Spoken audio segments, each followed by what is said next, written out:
గోంగూర పప్పు అంటే ఇష్టం లేని వాళ్ళు ఎవరైనా ఉంటారా చెప్పండి. అది మనందరికీ one of the favourite recipe. So ఇవాళ మన ఛానల్లో ఈ గోంగూర పప్పుని చాలా సింపుల్గా పాతకాలం పద్ధతిలో మంచి టేస్ట్ వచ్చేలా ఎలా చేసుకోవాలో నేను మీకు స్టెప్ బై స్టెప్ క్లియర్గా చూపించాను. మీరు వీడియో ఎక్కడ స్కిప్ చేయకుండా లాస్ట్ వరకు చూస్తే ఒక అద్భుతమైన గోంగూర పప్పు మీరు ఇంట్లో తయారు చేసేసుకోవచ్చు. ఇంకా లేట్ చేయకుండా వీడియో మొదలు పెట్టేద్దాం. ముందుగా ఒక 250 గ్రామ్స్ కందిపప్పును తీసుకొని దీన్ని ఒక 2 నుంచి 3 సార్లు చక్కగా మీరు చూస్తున్న విధంగా కడిగేసుకుందామండి. ఇప్పుడు దాన్ని ఒక ప్రెషర్ కుక్కర్లో తీసుకొని అందులో ఒక చిటికెడు పసుపు వేసేసుకుందాం. అదేవిధంగా 1 టీ స్పూన్ ఆయిల్ వేసుకుంటే సరిపోతుంది. ఇలా ఆయిల్ వేసుకోవడం వల్ల పప్పు మనకి పలుకుల్లా వచ్చి చక్కగా ఉడుకుతుందండి. అందులో కరెక్ట్గా 2 గ్లాసులు నీళ్లు వేసేసుకుందాం. మెజర్మెంట్ గుర్తుంచుకోండి. 250 గ్రామ్స్ కందిపప్పుకి 2 గ్లాసులు నీళ్లు వేసి ఉడికించుకుంటే చూసారా, ఇప్పుడు మీరు చూస్తున్న విధంగా పప్పు పేస్ట్ అయిపోకుండా అలాగని మరీ గట్టిగా బద్దల్లా ఉండిపోకుండా కరెక్ట్ కన్సిస్టెన్సీలో పప్పు ఉడుకుతుంది. ఇప్పుడు ఒక ప్యాన్ తీసుకొని అందులో ఒక 2 స్పూన్స్ ఆయిల్ వేసేసుకుందాం. అది లైట్గా హీట్ అయిన తర్వాత ముందు ఒక 5 నుంచి 6 వెల్లుల్లి రెమ్మలు వేసుకొని అవి మీడియం ఫ్లేమ్లో చక్కగా ఫ్రై చేసేసుకుందామండి. అవి కొంచెం పైన ఫ్రై అయిన తర్వాత పైన పొట్టు మినపప్పు వేసేసుకుందాం. ఈ గోంగూర పప్పుకి పొట్టు మినపప్పు వేసుకుంటే టేస్ట్ చాలా బాగుంటుంది. అలాగే ఒక స్పూన్ ఆవాలు, ఒక స్పూన్ జీలకర్ర కూడా వేసేసుకొని ఇవన్నీ మీడియం ఫ్లేమ్లో ఒక్క అర నిమిషం సేపు ఫ్రై చేసుకుంటే అవి చిటపట్లాడి మంచి ఫ్లేవర్ అనేది బయటకు వస్తుంది. ఇలాగా అవన్నీ చక్కగా వేపేసుకున్న తర్వాత ఒక 4 నుంచి 5 ఎండుమిరపకాయలు వేసేసుకుందాం. ఈ ఎండుమిరపకాయలు కూడా వేపుకున్న తర్వాత ఒక్క ఉల్లిపాయని మీరు చూస్తున్న విధంగా అలా ముక్కల్లా కోసుకొని అందులో వేసేసుకొని ఇవన్నీ అదే మీడియం ఫ్లేమ్లో మరొక్క అర నిమిషం సేపు వేపుకుంటే సరిపోతుంది. ఇప్పుడు అందులో ఓ గుప్పెడు కరివేపాకు అలాగే ఓ చిటికెడు ఇంగువ వేసేసుకుందామండి. ఇంగువ వేసుకోవడం వల్ల గోంగూర పప్పుకి మంచి ఫ్లేవర్ అనేది వస్తుంది. సో ఇంగువను మాత్రం స్కిప్ చేయకుండా కంపల్సరీ వేసుకోండి. అలాగే ఒక 2 మిరపకాయలు కూడా వేసేసుకుందాం. ఇలా ఇవన్నీ వేసుకున్న తర్వాత మంటని మీడియం ఫ్లేమ్లోనే ఉంచి మరొక్క అర నిమిషం సేపు వేపుకుంటే ఇవన్నీ చక్కగా ఫ్రై అయిపోతాయండి. ఇప్పుడు అందులో ఒక పెద్ద సైజ్ టొమాటోని ముక్కల్లా కోసేసుకొని వేసేసుకుందాం. ఇలా టొమాటో వేసుకున్న తర్వాత ఒక్కసారి కలిపేసుకొని మూత పెట్టేసి 1-2 నిమిషాలు మగ్గించుకుంటే ఈ టొమాటోలు మనకి సాఫ్ట్గా అయిపోతాయి. ఇలా టొమాటోలు మగ్గిన తర్వాత చక్కగా కడిగి పెట్టుకున్న గోంగూర ఆకుల్ని వేసేసుకుందాం.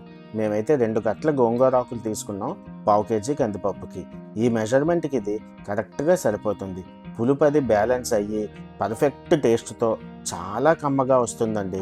గోంగూర వేసిన తర్వాత మంటని మీడియం ఫ్లేమ్లోనే ఉంచి ఒకసారి చక్కగా కలిపేసుకొని అందులో 1.5 స్పూన్ ఉప్పు వేసేసుకుందాం. అలాగే ఒక చిటికెడు పసుపు కూడా వేసేసుకొని అందులో 1 స్పూన్ కారం వేసుకోండి, సరిపోతుంది. కారం మరీ ఎక్కువ వేసుకోకండి. ఈ పప్పు మనకి చిన్న పులుపుగా ఉంటేనే టేస్ట్ బాగుంటుంది. అందులో మరొక స్పూన్ చింతపండు పులుపును కూడా వేసేసుకుందామండి. దీనివల్ల పప్పు చాలా కమ్మగా వస్తుంది. ఇదంతా ఒకసారి కలిపేసుకొని చూసారా, గోంగూర మనకు అప్పుడే ఎంత మెత్తగా చక్కగా ఉడికిపోయిందో. ఇప్పుడు మూత పెట్టేసి 1-2 నిమిషాలు ఉడికించుకుంటే ఈ గోంగూర ఆకంతా చక్కగా మగ్గిపోయి మీరు చూస్తున్న విధంగా చక్కగా ఉడికిపోతుందండి. ఇప్పుడు అందులో మనం ఇందాకలా ఉడికించి పక్కన పెట్టుకున్న కందిపప్పుని అందులో ఉన్న నీటితో పాటే గోంగూరలో వేసేసుకుందాం. ఏ మాటకు ఆ మాట, ఇలాంటి మంచి గోంగూర పప్పు చేసుకొని దానికి ఆలూ ఫ్రై కాంబినేషన్ కింద చేసుకుంటే ఆ రోజు లంచ్ పర్ఫెక్ట్ కదండి. ఏ నాన్ వెజ్ సరిపోతుంది చెప్పండి ఇలాంటి రెసిపీస్కి. అందుకని గోంగూర పప్పు అంటే నచ్చని వాళ్ళు అంటూ ఎవ్వరూ ఉండరు. ఇలా అందులో కందిపప్పు వేసేసుకొని అది ఒకసారి చక్కగా కలిపేసుకున్న తర్వాత ఒక 3/4 గ్లాస్ నీళ్లు కూడా వేసేసుకొని ఒకసారి కలిపేసుకోండి. ఇప్పుడు ఒకసారి ఉప్పు చెక్ చేసుకొని సరిపోకపోతే అడ్జస్ట్ చేసుకోండి. మూత పెట్టేసి 2 నిమిషాలు మగ్గించుకుంటే మన గోంగూర పప్పు రెడీ అయిపోయినట్టేనండి. చూసారా, ఆ కన్సిస్టెన్సీ అది ఎంత చక్కగా వచ్చి ఈ పప్పు మనకి మరీ పేస్ట్ అయిపోకుండా అలా పలుగ్గా ఉండి గోంగూర ఆకుల్లో కలిసి ఎంత బాగా కనిపిస్తుందో. ఇది కానీ వేడి అన్నంలో కలుపుకొని ఒక చెంచా నెయ్యి పైన వేసుకొని తింటే అండి స్వర్గం కనిపిస్తుంది. అంత బాగుంటుంది పప్పు గోంగూర. ఇది అన్నంలోకే కాదండోయ్, చపాతీ రోటీల్లో నంచుకోవడానికి కూడా పర్ఫెక్ట్ కాంబినేషన్ అండి. ఈ గోంగూర పప్పుని ఒక్కొక్కరు ఒక్కొక్కలా చేస్తారు. మా ఇంట్లో చేసే పాతకాలం పద్ధతిని చూపించాలనే ప్రయత్నమే ఈ వీడియో.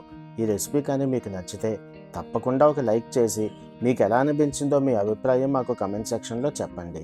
అలాగే మీకు ఏదైనా పాతకాలం వంట తెలుసుకోవాలి అని ఉంటే మాకు అది కమెంట్లో చెప్తే మీకు ఆ రెసిపీని మేము తప్పకుండా చేసి చూపిస్తాం. ఎందుకంటే మా తెలుగు కుకింగ్ కల్చర్ అంటేనే పాతకాలం వంటలకి పెట్టింది పేరు. మా వీడియోస్ని చూస్తూ మమ్మల్ని ఎంకరేజ్ చేస్తున్న వాళ్ళకి స్పెషల్గా థ్యాంక్స్ అండి. మీరు లేకపోతే మా ఈ ప్రయాణమే లేదు. అలాగే మమ్మల్ని సబ్స్క్రైబ్ చేయని వాళ్ళు ఎవరైనా ఉంటే మా రెసిపీస్ కానీ మీకు నచ్చితే మమ్మల్ని సబ్స్క్రైబ్ చేసి సపోర్ట్ చేస్తారని ఆశిస్తున్నాం.